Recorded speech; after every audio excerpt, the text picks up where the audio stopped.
കലാപഭൂമിയിൽ ഇരകൾക്കു നേരെ വാളുമായി ആക്രോശിക്കുന്ന അശോക് മോച്ചിയുടെ ഫോട്ടോ ഗുജറാത്ത് കലാപത്തിന്റെ വേട്ടക്കാരന്റെ പ്രതീകമായാണ് ലോകം കണ്ടത്.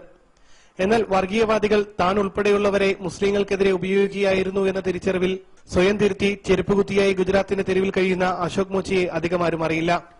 ഈ തിരിച്ചറിവ് തന്നെയാണ് വർഗീയതയ്ക്കെതിരെ ഗുജറാത്ത് വംശഹത്യയുടെ വേഴവട്ടം എന്ന പേരിൽ സിപിഎമ്മിന്റെ സാംസ്കാരിക സംഘടനകൾ സംഘടിപ്പിച്ച സെമിനാറിലെത്താൻ അശോക് മോച്ചിയെ പ്രേരിപ്പിച്ചതും. ഗുജറാത്ത് കലാപത്തിന്റെ ഇരകളുടെ പ്രതീകമായ കുത്തുബുദ്ദീൻ അൻസാരിയെ ചേർത്തുപിടിച്ച് വർഗീയതയ്ക്കെതിരെ അശോക് മോച്ചി കവിത ചൊല്ലിയപ്പോൾ സെമിനാർ വേദി തന്റെ തെറ്റുകളുടെ ഏറ്റുപറച്ചിൽ കൂടിയായി മാറി.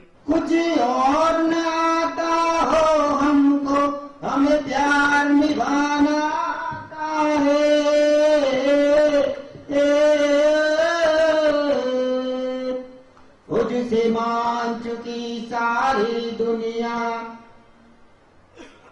खुद से मान चुकी सारी दुनिया में बात. മുസ്ലിം സമുദായത്തെ ലക്ഷ്യമിട്ട് സിപിഎം ആരംഭിച്ച സെമിനാറുകളുടെ തുടർച്ചയാണ് ഗുജറാത്ത് വംശഹത്യ വിഷയമാക്കി തളിപ്പറമ്പിൽ സംഘടിപ്പിച്ചതും. കുത്തുബുദ്ദീൻ അൻസാരിയുടെ ആത്മകഥയും ചടങ്ങിൽ പ്രകാശനം ചെയ്തു. India vision, Kannur.